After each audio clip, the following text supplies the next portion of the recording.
Right. Glad to be back with you, family, for another episode. We are on the root chakra tonight. So the color for that is red. The element is earth. We're going to do a little earth thing. I got a new breathing exercise we want to try. And it's 444. It's a little simple. It's just breathe in for a 4 count, hold for a 4 count, breathe out for a 4 count. And we'll do that 4 times. Of course, we're gonna do our bowl, our breathing, our visualization, and then we're gonna get started. We're gonna continue talking about the 7 spaces of healing. Tonight we are, what is it? Love, accountability, and something else. But we'll get there. Once I get to that point. Man, today has been an interesting day for me. I'm one of those people before. Well, I'll wait. We'll do our breathing and all that stuff, and then I'll say my piece. So we're gonna start with our bowl.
Hmm.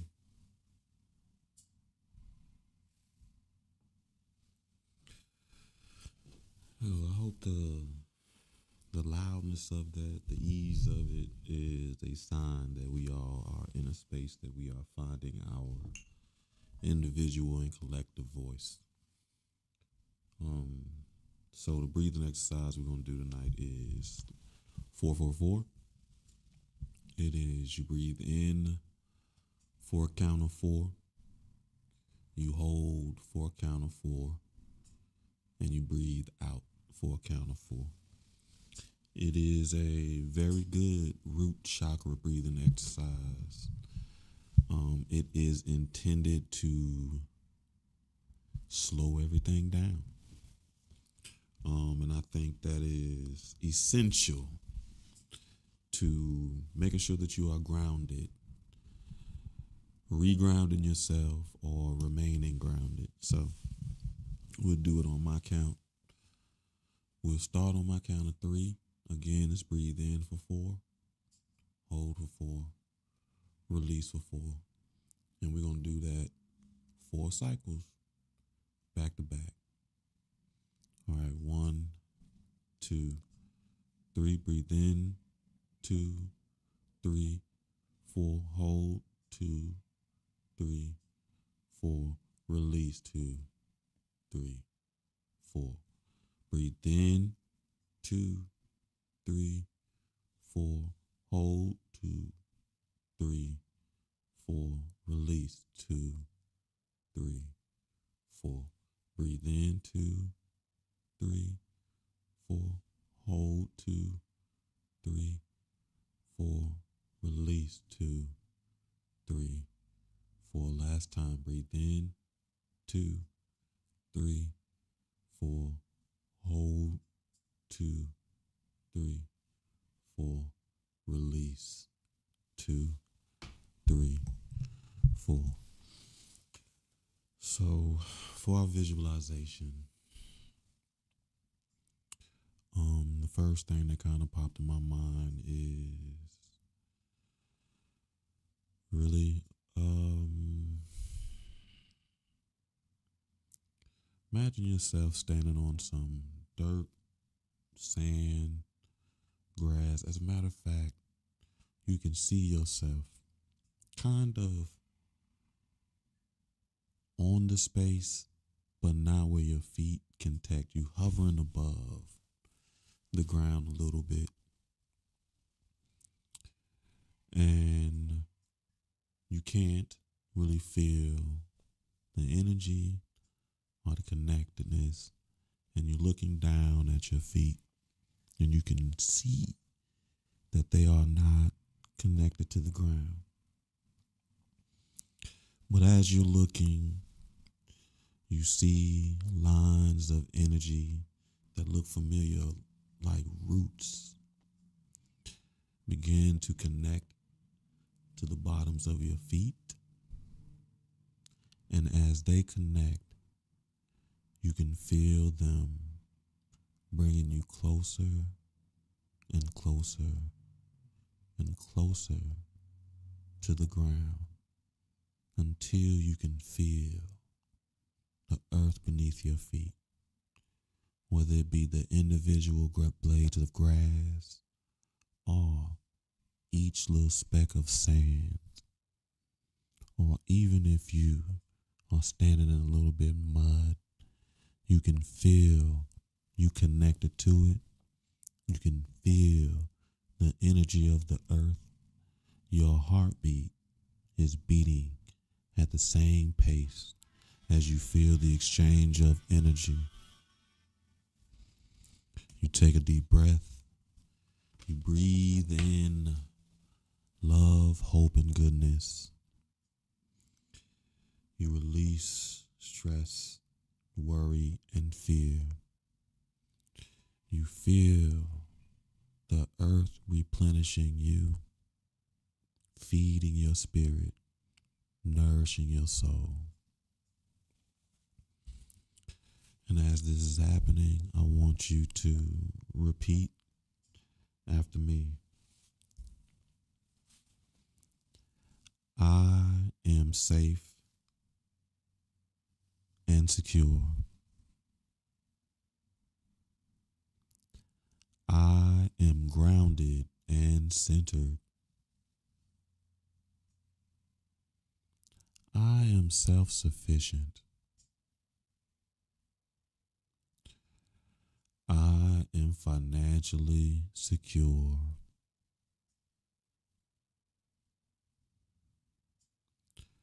I love being in my body. I am safe and secure. I am grounded and centered. I am self-sufficient. I am financially secure. I love being in my body. And wrap that up with I love myself, but consciously say your name. I love Anthony.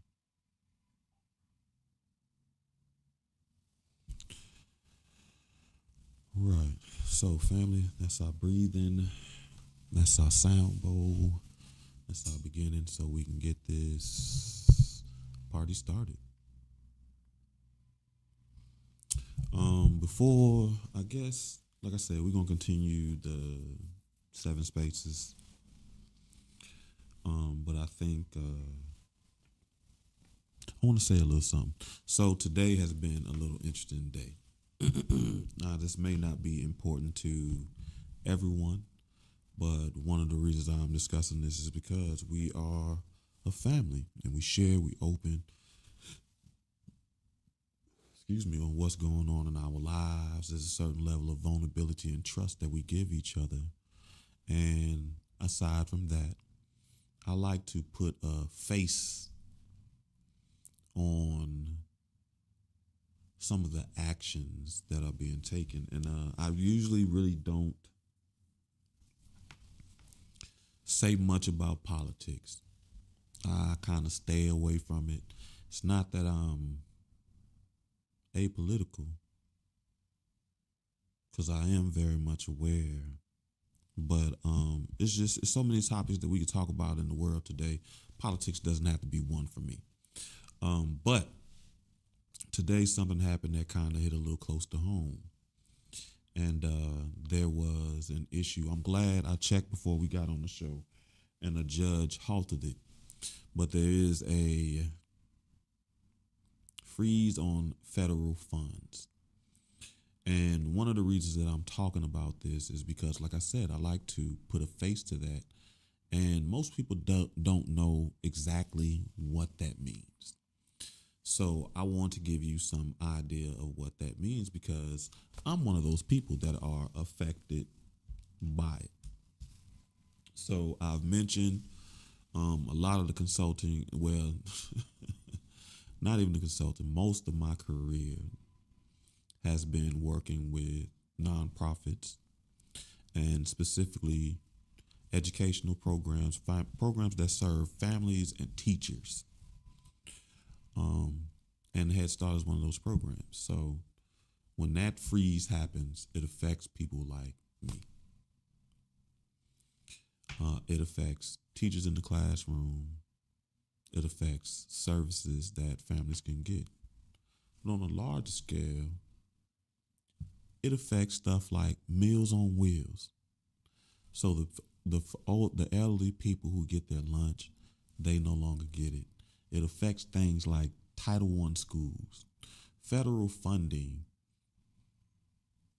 is intertwined with the fabric of this society. So as you see some of these businesses roll back DEI and all of those initiatives, one of the causes is because of federal funding. And sometimes it's a sign that these organizations are receiving federal funds. Every time a new president comes in, you have to adjust. So, federal funds that freeze does have huge implications beyond just a pause in people getting the funds. A pause in the funds is equal to the pause in the services. And if there's a pause in these services, everyone will suffer, right? But with that being said, I want to remind people why we are here. One of the main lessons of our healing process is to understand what we can control and what we can't control, right? And we know we can control the actions we take, thoughts we think, the behaviors, our routines, and things of that nature. And I say that because we are here, we are blessed, and one thing that we know is how to survive. And I say this to you because this is a time where fear is going to run rampant. And I do not want you, me, the people that are in this process with us to lose sight of our goal and to be distracted by fear. We've been through much worse and came out stronger. So one thing that you can feel comfortable in is that you are equipped with the tools to persevere. working towards the healthiest version of yourself. So happiness will be accomplished for you. And don't lose sight of that. Okay, so I'm going to take a drink. Last week we talked about when is it time to heal, and some of the questions we discussed. When and some of the questions, and then we talked about two of the spaces.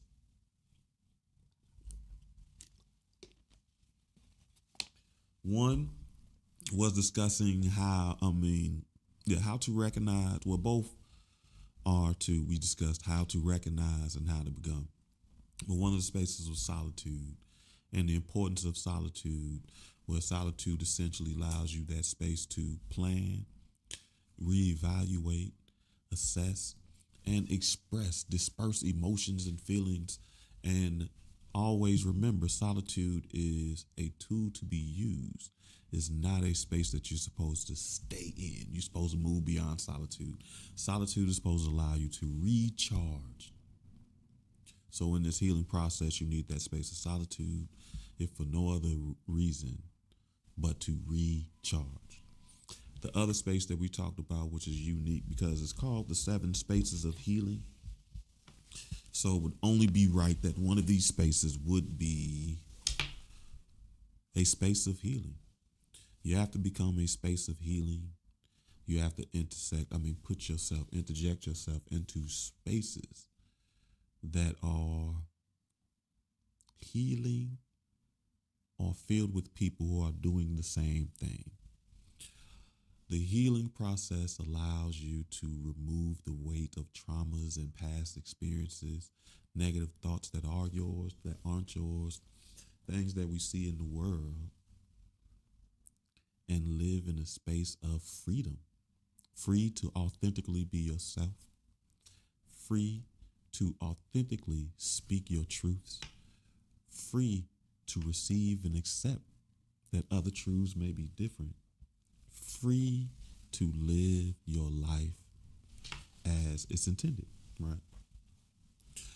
The next space that we are going to discuss is one that is, well, they're all important, but one that I'm not even going to lie, of all the spaces is I'm a little biased to, because I tell you all the time, I'm a lover boy. I'm a sucker for love. People ask me, how fast did you fall in love? Like, how fast you fall in love? Like yesterday. I'm a sucker for love, and I love that about myself, right? But one of the spaces that you need to create in this healing process, or you need to become, is a space for love. So then the question is, if love has been one of those interesting relationships that you've had with all of these with these words, you may ask yourself, how do you recognize a space for love, right? So there are several, these spaces have familiar symptoms. And a space for love is a space that has warmth and comfort, right? It's one that you come in there and there is a physical warmth. I don't mean hot, but I mean that perfect temperature of, like, when you riding with the windows down in the summertime with the AC on. I don't know if you've ever done that, but it creates this perfect blend of air, of hot and cold. That is wild. So there's a warmth and comfort. And then there's physical. So it is a cozy space. It is comfortable seating. It doesn't have to be a lot, but when you sit down, you feel comfortable. I have a couch, no lie. People sit on my couch and they go to sleep. People have told me my bed feels like a hotel bed. One of those nice hotel beds too, not some of the hotel beds be a little bit hard. But that is a actively cultivated space. When you come into this space of this energy, I want you to feel warmth and comfort. So a space of love is one that has warmth and comfort. The next thing that you feel is, the next thing that you will see is positive energy. And I said feel because positive energy has a feeling, But there are actual actions and behaviors that you see that'll let you know that positive energy is prevailing in this environment. So you see positive interactions. People actually seem like they like each other. People interacting with you seem like they like you. It's genuine, it's authentic. You really have no reason to question it. They are treating you with kindness. One of my favorite in a space of love, and I do this to everyone who is near me. It is definitely one way that I share my love is through laughter. A space of love will have sounds of laughter. I don't care where it's at. If it's at work, if it's at school, church, on the street, listen, laughter is one of those things that can result from emotions of love, feelings of love. You see expressions of affection. Remember, these spaces are healthy spaces for healing. So you see expressions of affection.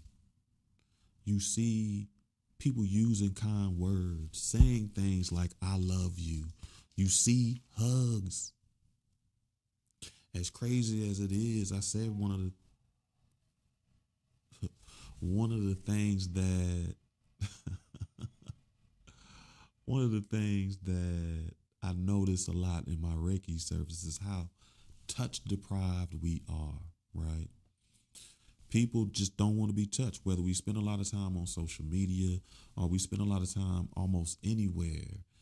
Like, we just no longer want to be touched. You have to ask permission to give people hugs. Consent is important and valuable, but a lot of these things that we put up to protect ourselves also create barriers for the things that we want. So we see expressions of affection. People touch, hold hands, they talk, they say, "I love you." They do things that show love in action, right? The next thing that you will see in the space of love is respect and acceptance. Sometimes you in a space of love because you see some of the strangest mix of people together, but they seem like they get along, right? So one of my favorite movies is, I think I've probably said this to you all, but Lackawanna Blues. And the little boy is, I don't know if he's adopted or I don't quite understand. It's one of those special families where you don't quite understand everyone's connection, but they connected, right? So the little boy is living with a woman who is kind of like a boarding house, runs somewhat like a boarding house. And she has a guy that she's dating. What's that man's name? Terrence Howard, too. So Terrence Howard is the man that she's dating. And it's probably, I don't know, it's like in the 40s, 30s, something like that. So it got the old timey feel of like 50s, maybe. I don't know. And Terrence Howard is very much a man of the street. And the woman of the house is very much a woman of church. And a lot of times people would ask her, how is that possible? Right? And the reason why it was possible, because it was a certain level of respect and acceptance. You value people, you accept them for who they are, what they bring to the table, their differences, and you respect that. You're going to hear a lot of these words that I've talked about, a lot of these words that we think people need to earn, really need to just be given in our day-to-day life. No one should need to earn that. Respect is one of those things, right? And we do it all the time. So you create that where you accepting people without judgment or without criticism. And that's specifically negative criticism, because criticism does have a place. It's positive criticism in a space of accountability. Criticism is part of it, right? But you make sure you're not criticizing to harm.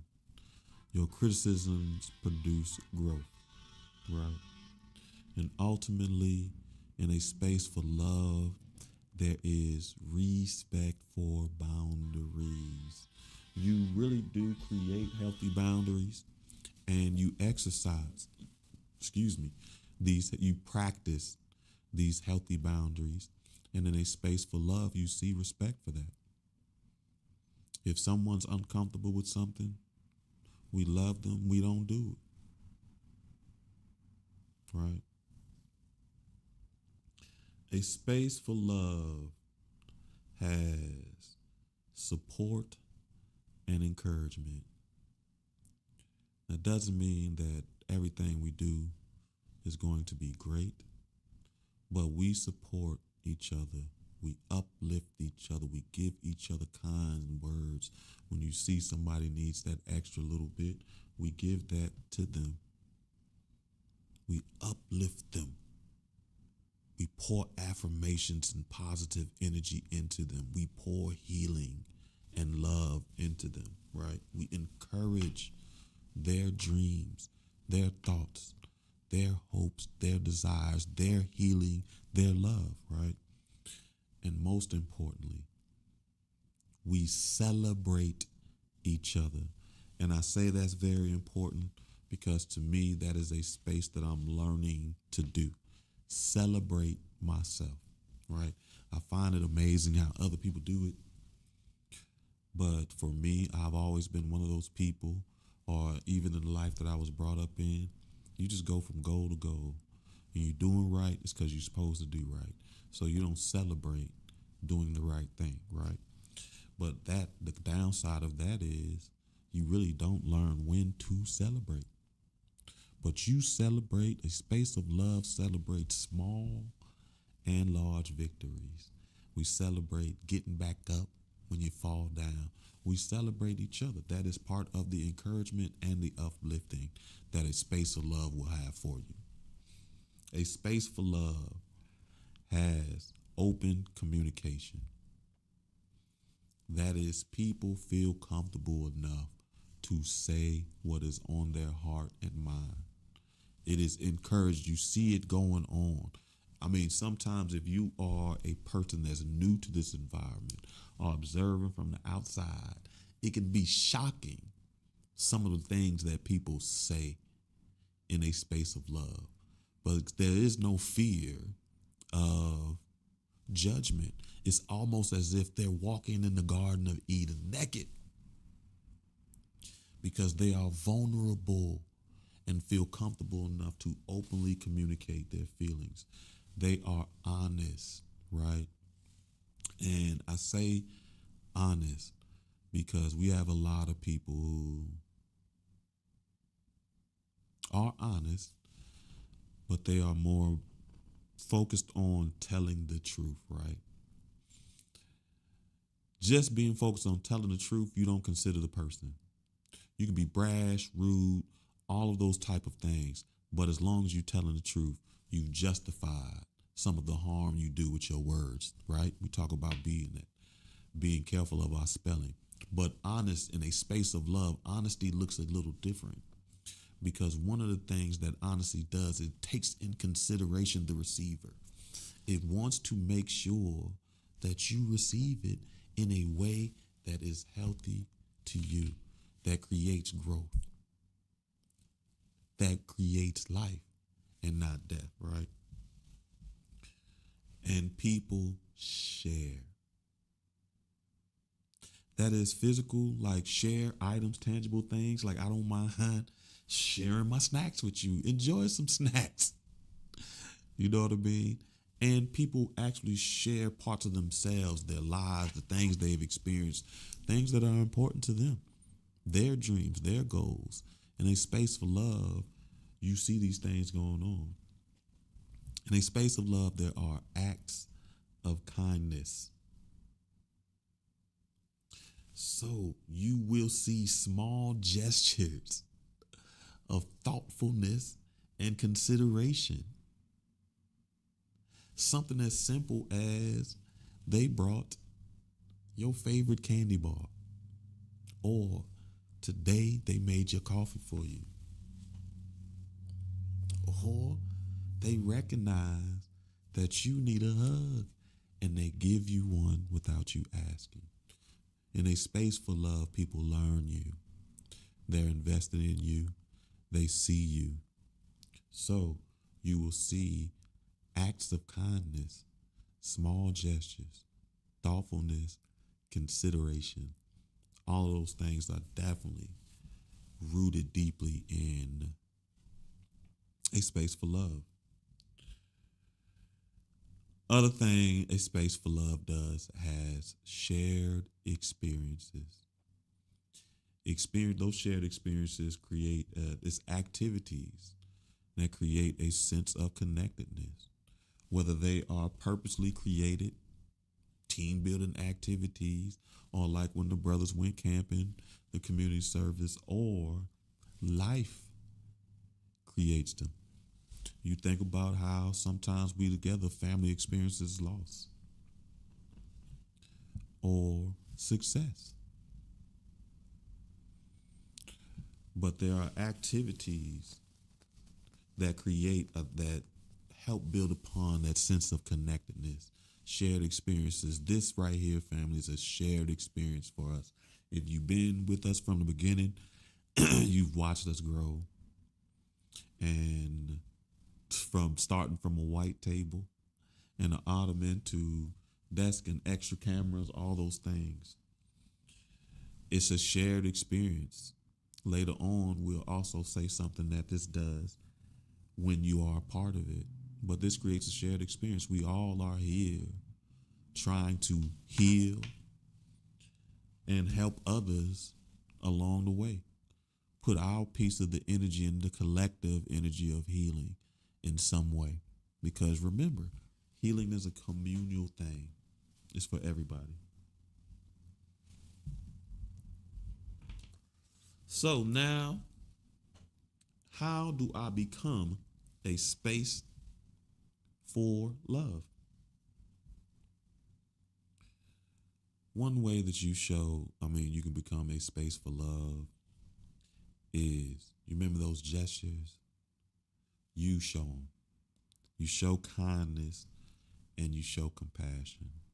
It's funny, I think we talked about it last week, and I said something about Dave Chappelle in some clip that I watched him. He was talking about how those California fires, rich people are losing their houses and people are online just like, well, just buy another one. It's rich. That's what rich people get.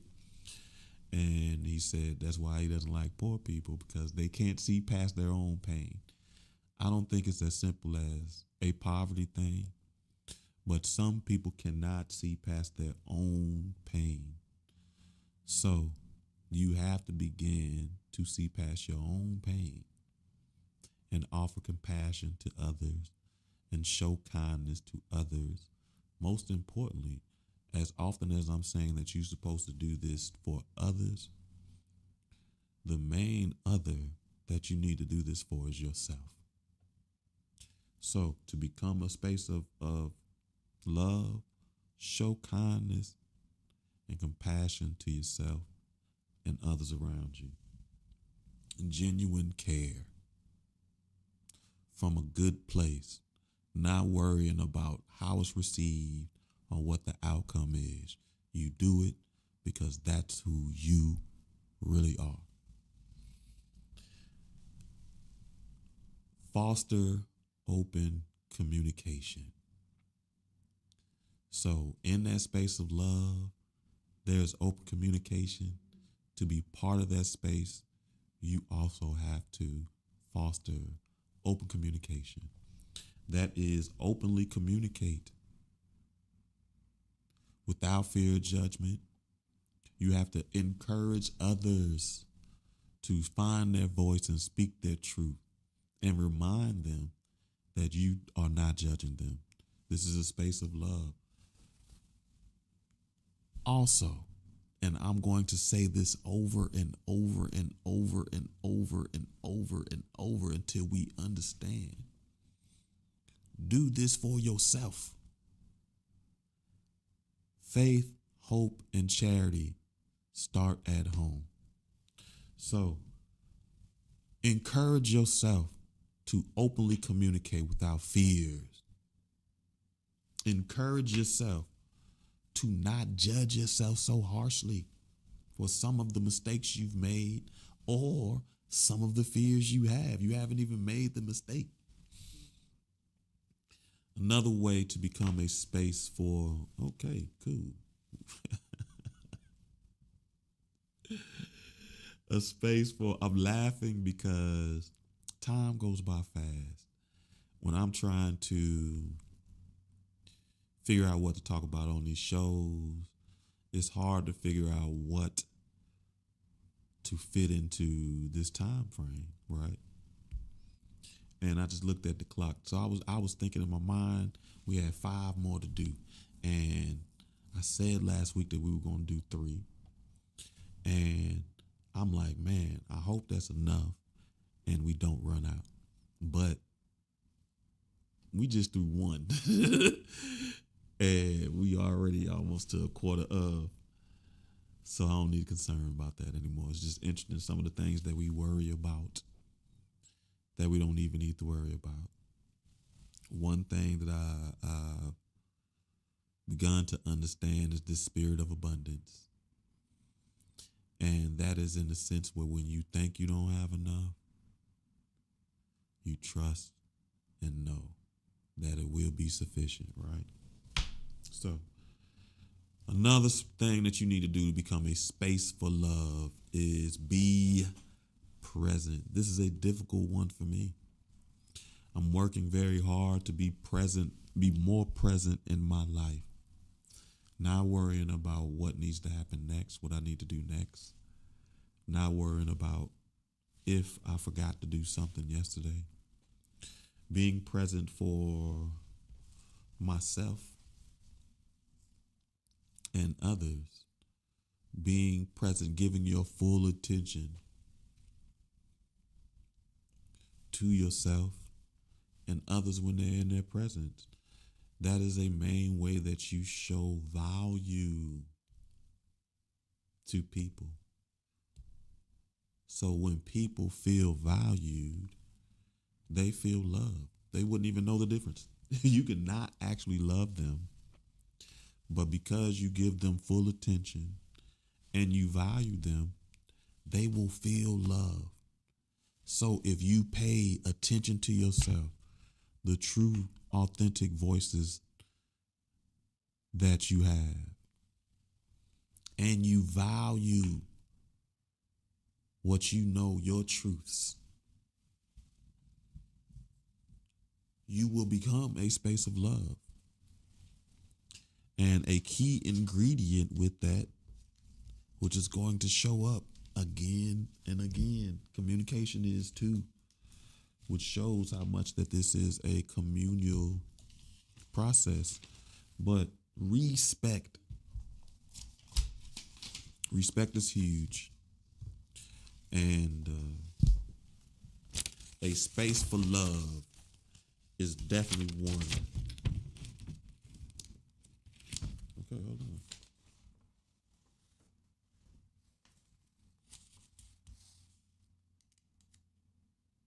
Okay, cool. We're right. Okay, so I'm gonna tell you what's going on. So when we started this process, I used to say I wasn't ever gonna write. I didn't like writing. It just wasn't my thing. And as we started, it was funny because I was telling one of the brothers this too. If you struggle with journaling, that's just never. I'm not gonna journal consistently like that. It's just not gonna happen. I'm still more of a bullet point type of person to just write narratives like that. But by default, as we start trying to shape our healing and how we like this, I got me a little. I call it my rhyme book. So I got my little notebook where I was jotting down my ideas, and I put my notes for the shows and all that stuff down. and I go to prepare for the show today, and I'm on the last page, family. So this rhyme book pretty much holds everything that we've done for the last year and some change. When we talked about the mother wound, fear, oh God, journey into just a bunch of stuff, man. We talked about a lot. A lot. So it was amazing to see how much ground we've covered to the point where we filled up a notebook. And now I gotta go get another rhyme book, which is crazy. So I was lost because I couldn't see where it was next, right? So I had to use another notebook. But that's just one of the things that I think, as a matter of fact, we just talked about celebrate the small victories. One of the small victories is we've covered a lot of ground, family. That is hundreds of pages of work and information that we've done together. So we can give ourselves, hold on, I don't never use these buttons, but we about to give ourselves an applause, family. You hear me? One more time for the family. Hey, we've done great work. Good job, people. All right, so in a space of love, so to become a space of love, you have to express gratitude. Regularly express appreciation for yourself, for others. Be thankful that it's not worse. Be thankful that you still have your life. Show gratitude when someone thinks of you. Show gratitude when you think of someone else. That is actions. You say thank you, I appreciate it. You do small gestures for that person. You find out what they like. You do it for yourself. If you appreciate yourself, you treat yourself with appreciation. You think about how you eat. You think about how you live. You think about yourself, your mental well-being, your emotional well-being, your spiritual well-being, your physical well-being, and you appreciate that you have those things intact, and you have the wherewithal to address areas that need growth and development, right? But you express gratitude, and gratitude is a daily thing, right? You know what I mean? Because the truth of the matter is, healing is something to be thankful for. If you think about how we started, where we started, and now think about all the weight that we've left behind, all the stresses that we've given to others. Now, I know we got new space for new stresses, but the best thing about it is now we also have new tools to be able to address these new stresses. But we celebrate, we express gratitude. I'm thankful for you all. I'm thankful for you sharing this space with me. I'm thankful that the universe provided a collective energy for us. We found each other because we vibrate on this plane, right? To become a space of love, you also have to create a welcoming environment. Now, that is the spaces you inhabit, and you have to be a welcoming person. You have to have somewhat of an inviting energy. Now, I know that kind of sounds crazy, because when you have an inviting energy, people do invite themselves to talk to you. But you just got to understand that may be your gift, and you don't know what that 5-minute conversation may have done for that person. I remember one time I was standing in line, minding my business. One of the wildest conversations I've ever had while minding my business. And this guy turns around and he looks me square in the eye and says, I think my neighbor is trying to unalive me. He said the neighbor let him borrow the car, so he driving the car to, I don't know what store we at. and he keeps hearing this ticking in the trunk. He's convinced the neighbor has a bomb in the trunk. And me, I'm amazed, flabbergasted, more like it, because I always, when that happens to me, I always stand there like, I get why they tell me. Cause I'm shocked and amazed. You tell me you think your neighbor has a bomb in the trunk and is trying to unalive you. This is better than TV. That doesn't bother me. So you become a welcoming place. Yes, I know it has its pluses and its minuses, but the gift is you're putting the energy out there that you need. So it's going to come back around. Life is cyclical. So you have to put the energy out that you want to. You have to practice empathy. You work on that compassion. You can practice empathy. Share, try to understand your feelings. Give yourself grace. Try to understand the next man's perspective. Give them grace. Practicing the skill of empathy is one of the greatest tools to be able to build connection with people. Empathize. I hear stories that I can't even imagine. I hear stories that I could never experience. But I have to exercise empathy because one thing I do know, what pain feels like, what trauma feels like.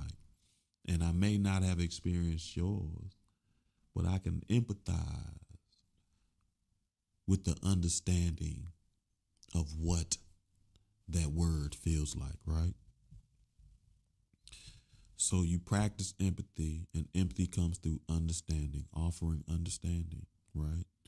Now, also be careful with understanding, because understanding is one of those words that you do also have to create clear boundaries, because if you do not, understanding can have you in places for way too long just because you understand, or making commitments that you shouldn't make just because you understand, right? So do understand that understanding is one of those things that you do have to create clear boundary. Keith, I'm glad you're on here. I'm better yet, I'm in town February, the whole month. They've been canceling all our stuff. You know, I deal with the feds. So we got time to catch up on that energy reading.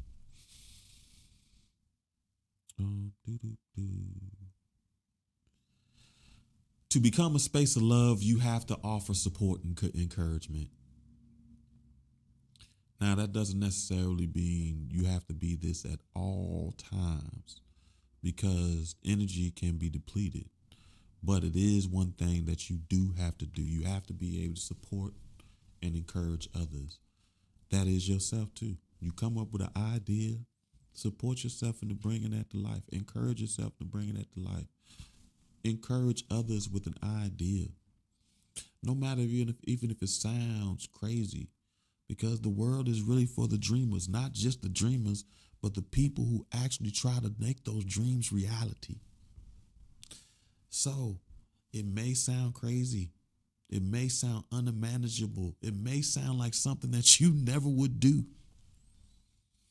But you encourage that, right?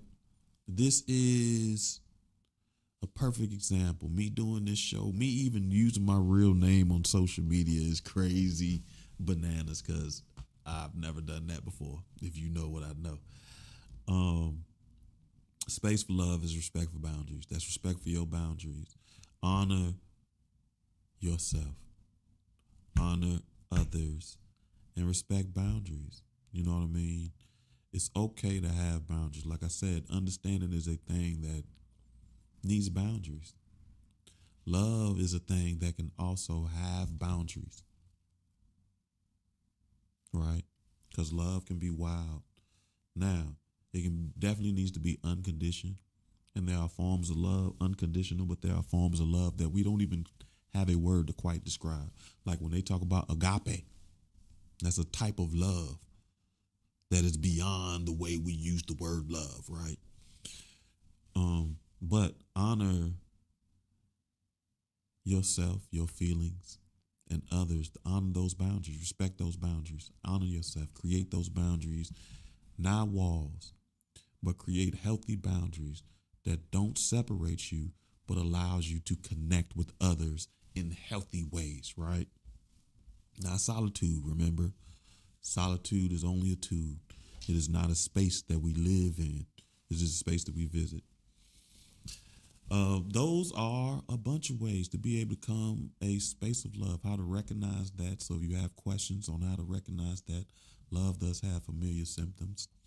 And if you're curious on how that you can become that space, that is it.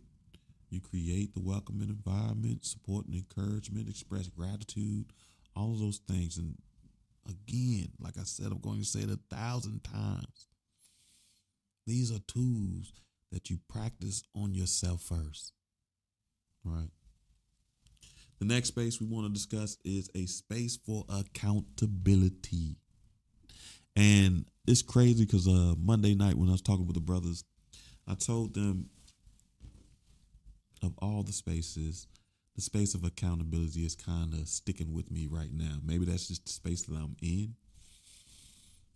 But I don't know. Well, I can tell you one reason why accountability sticks to me is because a space for accountability of all the spaces, it's the one space that they literally say a space of accountability is because people are invested in you. And I love that. Because to be invested in someone else, to hold them accountable to what they've said, their dreams, their expectations, that is to see that person. And most people want to be seen.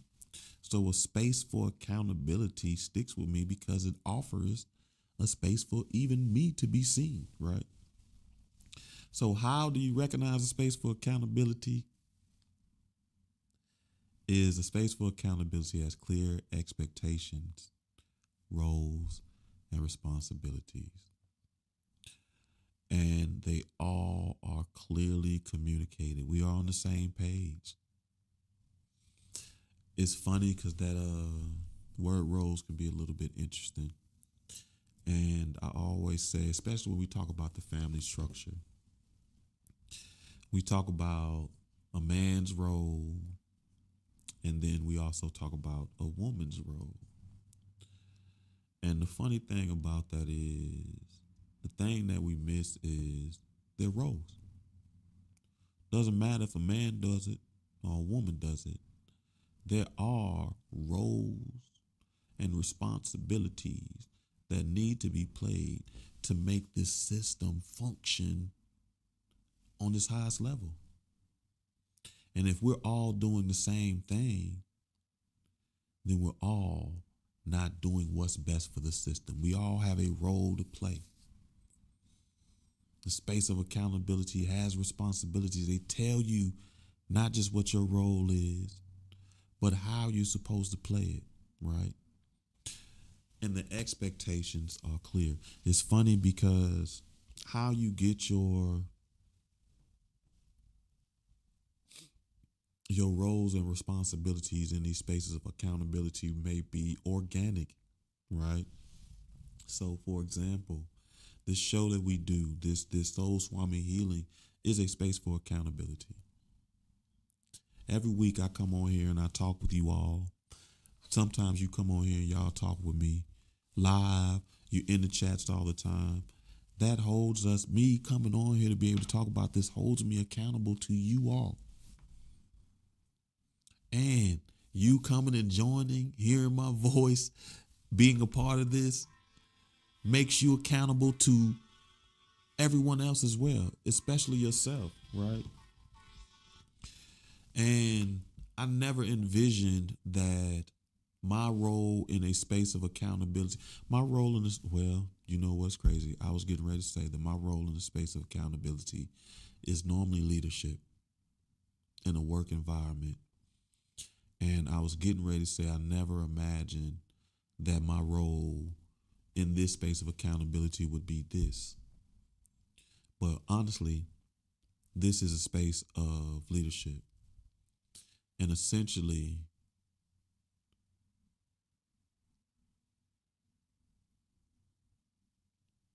my life has actually been cultivated around developing skills to be able to lead, whatever that means, right? But yeah, it was funny. Hey, pretty black girl. Um,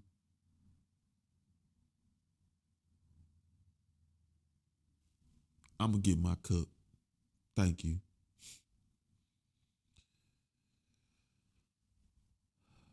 A space of accountability has open communication. You have to encourage that in a space of accountability because how can you get to the root of the issues, fix them, make things better if people aren't openly communicating what the issues are, right? So, in a space of accountability, there's open communication, right? And it's crazy because I know you can think of a spaces of accountability, like you can think of work environments where it was a space of accountability, but it wasn't open communication.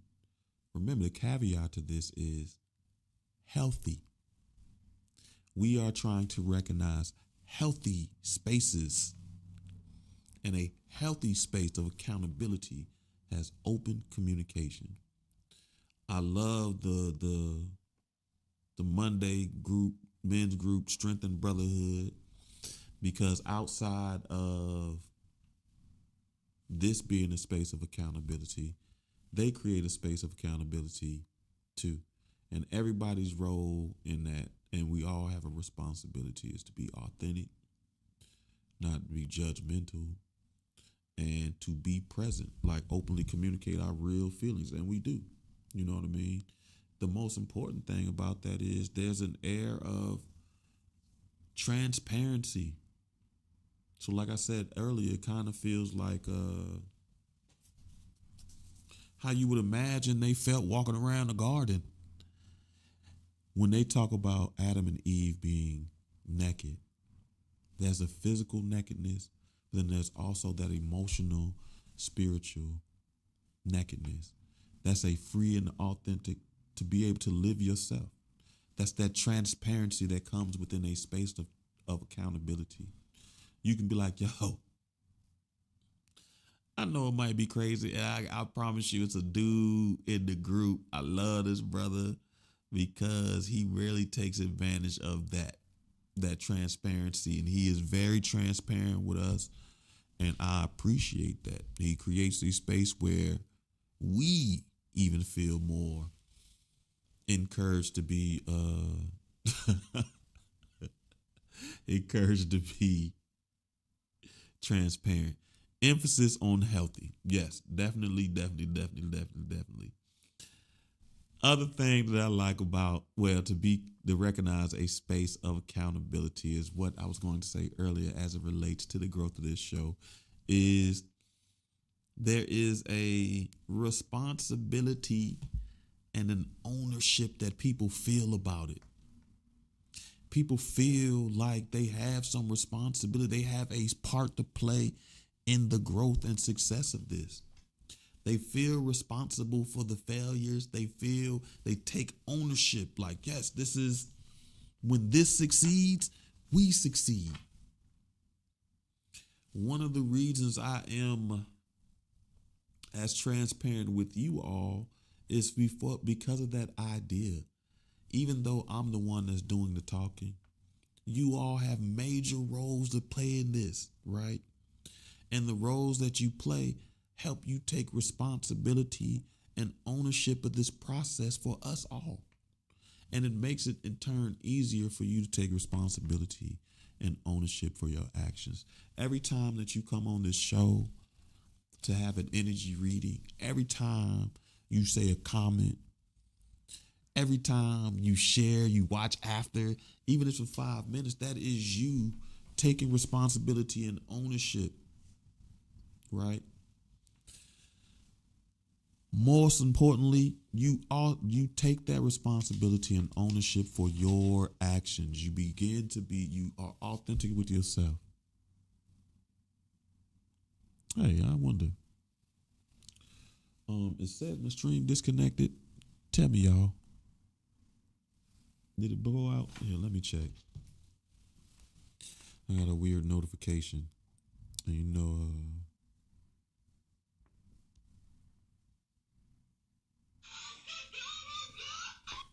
oh shoot.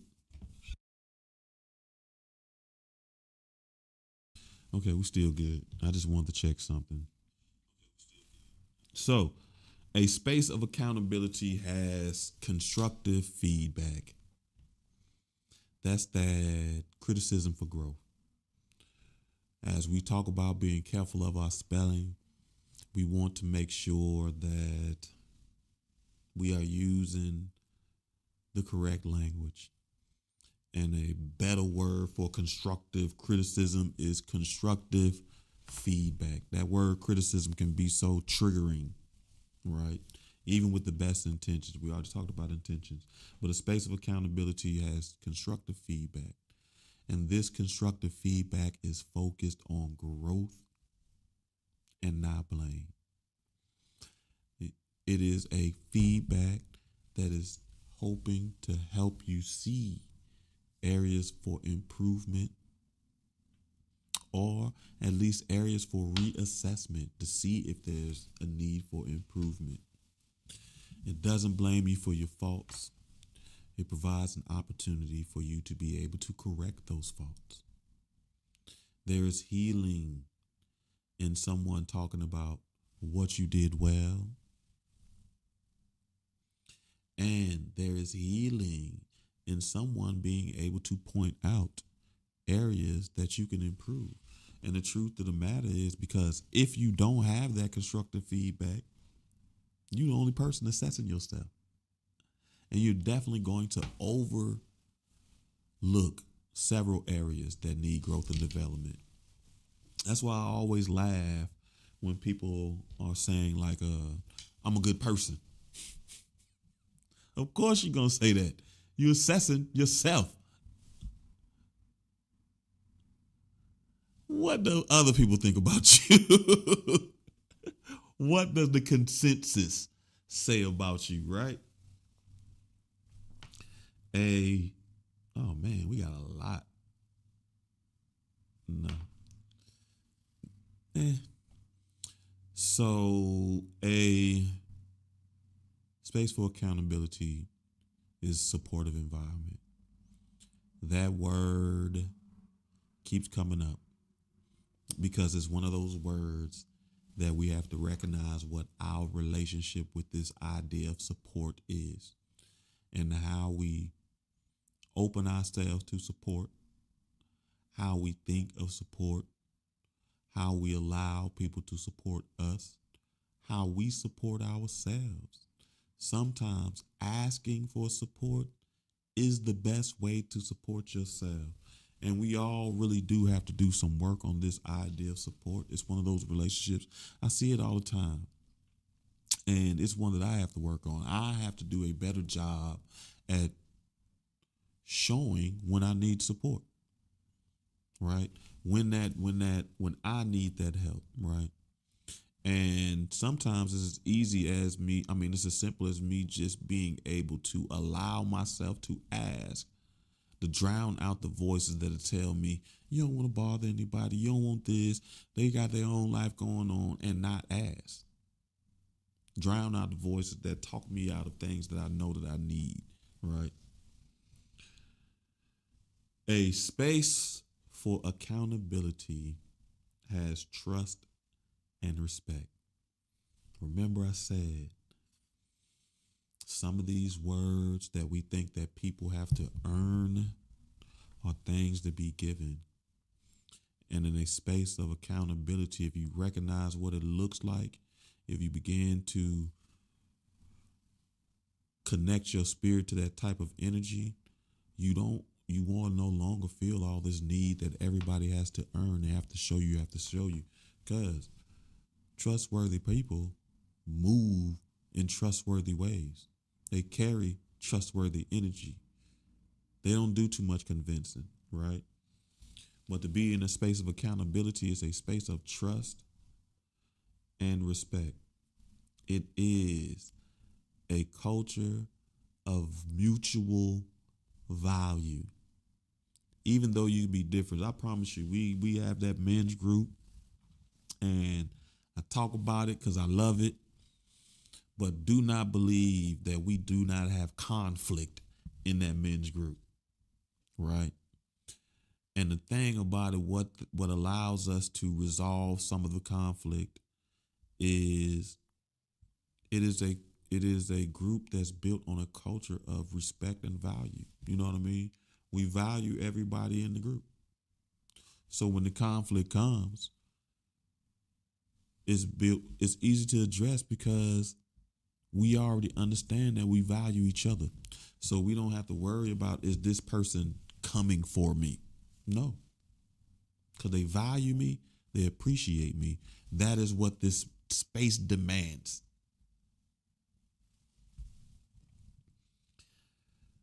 Last, a space of accountability has consistency and fairness. One of the reasons I can call this a space of accountability is because we have consistency and it's fairness. Any and everybody has the opportunity to participate with this. Whether you are in Poland or you right down the street, everybody has the opportunity. And the consistency comes because we are here, I can't say every week now, but we've come to understand that this is something that happens every week. And we are even a little more shocked when and if those moments that it doesn't happen, right? Hold on, let me check if anybody's talking to me. Well, I know, listen, I don't know what the thing is with Instagram. Okay. Hey, so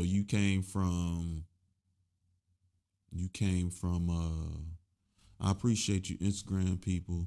Instagram be wilding out sometimes, so it doesn't always allow me to comment. When I comment, it'll freeze. So I'm glad you could join. I hope you're getting something from the message, right? Welcome to the Soul Family. The rest of you have already part of it. I appreciate you, bare hand brother. You know what time it is, man. I love you. Strength and brotherhood.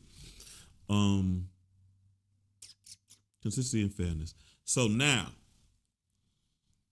to be able to be a productive part of a space of accountability, you too have to become a space of accountability, right? So how do you become a space of accountability? You establish clear expectations. As crazy as it is, I remember as we got on this process, I was trying to establish the expectations that I have for this. And the only expectation that I really had for my healing process was, don't do that no more. And I understand that sometimes when you begin to do the work, this is what I learned with leadership. And it was interesting because I'd have people that I'm supposed to lead. And they are people who need to be able to see the vision, right? And I could tell them the vision, I can tell them the vision, I can tell them the vision, I can draw the vision, I can draw the vision. And some people still couldn't see the vision. And what I've learned is that sometimes through actually doing the work, the vision becomes clearer. The fog lifts once you start walking in that direction. So you establish clear expectations for yourself. I want to be healthy spiritually, emotionally, mentally, and physically. That's a clear expectation. I am open to the different avenues and paths to allow me to be healthy in these domains. That's a clear expectation. I no longer want to live in a survival mindset. I want to train my mind to live in a space of thriving. It's a clear expectation. You say these things out loud so your space of accountability can hold you accountable to that. We talked to one of the brothers and we asked a real question that we all have to ask ourselves. Are we using the tools that we are developing? That's an assessment. If I'm following up on my own clear expectations, you establish them with yourself. So you give you a direction. I don't mess with people who don't have direction. Now, you can be loose on how you get there, but you got to at least know when you're going north, south, east, or west, right? You encourage open communication. As I said, in this space, you have to be what you need to see. So if you want to be able to openly communicate, you have to encourage that within yourself and others. Especially hold yourself accountable. Think of all those things that you hold so near and dear to your heart that you really don't know, that you are concerned about how you will be seen if some of those things came out, or you concerned that people will not know how to handle it gently enough, but you hold them near and dear to your heart. You have to get to a space where you can share those things. There's a lot of these things, as I'm saying, for you to be able to give it to yourself, you have to model these behaviors. And it's going to come up on several things. You have to model the behavior. So you have to encourage yourself to be open and encourage others to be open. And it's funny because the next thing is, in a space of accountability, you have to model responsibility, right? So as crazy as it is, when it's consistent, one of the reasons this is consistent is because I'm modeling responsibility.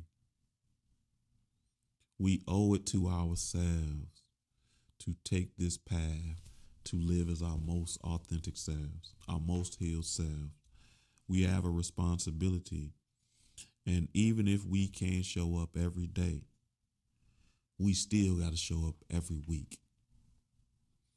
So in that, you lead by example. You take accountability for your actions and behaviors. I talk about the things I do to people.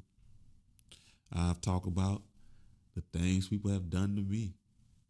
I take accountability for my behaviors. I'm not a perfect person, nor do I claim, nor do I even want to be. But I definitely try to lead by example, right? So we model responsibility. So you got to show people what responsibility looks like. Most people don't know. Responsible people have thought processes and actions that they take, right? You have to provide that constructive feedback. Be mindful of your spelling, making sure that the things that you are saying to people, the questions that you are asked, are there to elicit growth and not place blame. Even if you're saying things that you can notice, that you recognize, if you're present, you'll recognize if the words that you are saying are being received as though you're blaming a person, and you can draw that back. You can provide that constructive feedback for growth. A space of accountability has support and resources. So it's ironic because the perfect example of that is what we are doing right now. This is a space of accountability. We offering support, and the 7 spaces of healing is a resource for you to use. It is a tool. We've talked about grace. We've talked about forgiveness. We've talked about love. We've talked about facing your traumas. We've talked about dating. We've got all types of tools now, new perspectives that we didn't have at the start of this. So we have new supports and we have new resources, right? You got to build trust and respect. Get trust, you give trust. Give respect, you got to give respect. This is one of the reasons why I say it's not one of those things that you need to earn. You need to step out into this world giving trust and respect. And why you do that is because it's always going to be your turn at some point. And you're going to need someone to trust and respect you. One of the things that I've been working with a lot is this idea of trust. I'm rebuilding a relationship with trust. And it was put to my forefront as I did this healing because people have to trust me. And we talked about it before. I had a friend say that they didn't trust me. Now, they had their own issues. But then I had a friend call me today. Not today, recently. It was like, you're the only person that I do trust. Right? So that is good because I've taken time to build trust. And they understand that I respect them. Turn that around. I trust myself and I respect myself. I have boundaries. It's funny. I was talking to someone the other day, and one of the things that they're doing as well is working on their relationship with this idea of trust as well.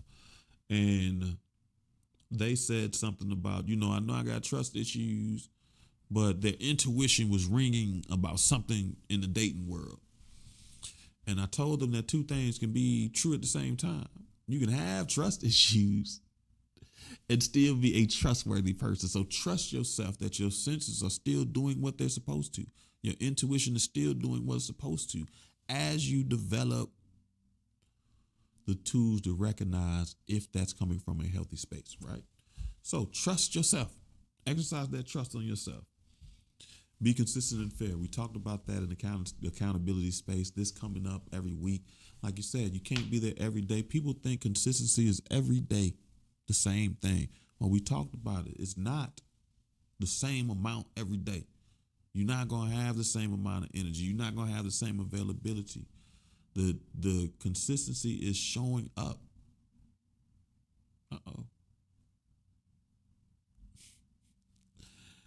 Showing up week after week, year after year, month after month, year after year, right? That is consistency. Not being the same every day, but showing up. Not always being there when you called, but being right on time. Excuse me, y'all. I'm tripping. Listen, I love my plant babies, right? And I can see it's a gnat in here because it landed on the light. And I'm looking at it. And I'm like, I got to get that gnat before I start messing with my plant babies. Because gnats love dirt. So they'll lay some eggs in there. And the good thing is I found a way that wasn't too hard to get rid of them. But I don't want to deal with it, period. You know what I mean? So I'm trying to get that bug. And I got to remember I'm still live with you all. So forgive me. The last thing you want to do to become a space of accountability is this word showed up before. Celebrate. Celebrate the accountability. Celebrate the successes like we did when we looked at my rhyme book. This is the accountability. This is evidence of our accountability to our healing and our collective energy. And we celebrate that. We've come so far.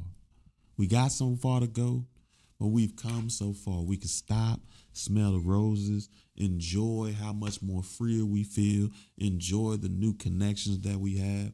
We can breathe somewhat of a sigh of relief, right? We celebrate our accountability, that we actually can see the results of us showing up consistently, right? That's a beautiful thing. What's the time, family? It is okay. We've been on for an hour and a half, so I definitely jaw jacked for an hour. And we've done the sounds. I'm not going to keep you on too much longer. So we're going to wrap it up. It's 8:20. We will pick up next week. We have several more spaces to do. But now I see I might just need to do two at a time. So we have risk left. And what else is left, family? We have a space for risk. And excuse me. I gotta go to my rhyme book.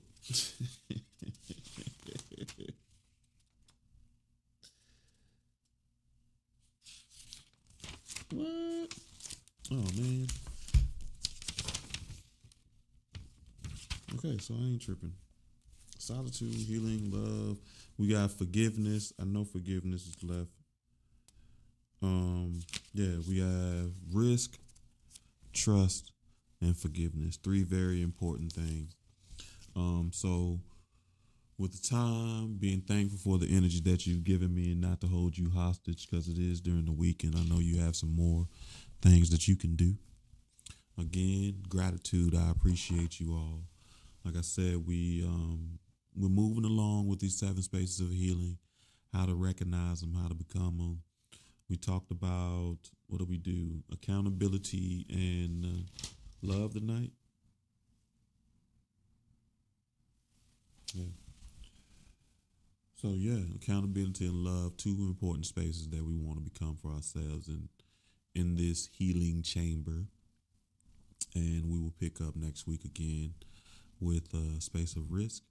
And we will probably do trust. I like trust, and we'll wrap it up with forgiveness and some questions to ask yourself to assess how this process is going for you. Family, I appreciate your time. If you have the time, I hope to see you Thursday. We'll finish. I don't know if we'll finish, but we'll continue reading the Celestine prophecies. I know we're getting close to the end. I think it's only 9, and we're on 8 now. So the book should be wrapping up in no time. I don't know what we're gonna do next. We might have to do a poll.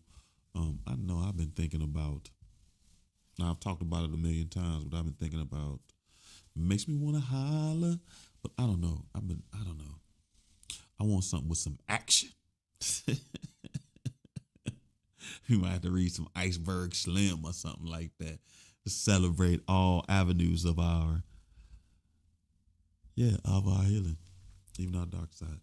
So hope to see you Thursday as we continue Celestine prophecies. If not, I hope to see you back here again next Tuesday as we finish up or we continue our conversations on the 7 spaces of healing. I appreciate you, family. I value you, and I hope you have a great rest of the evening.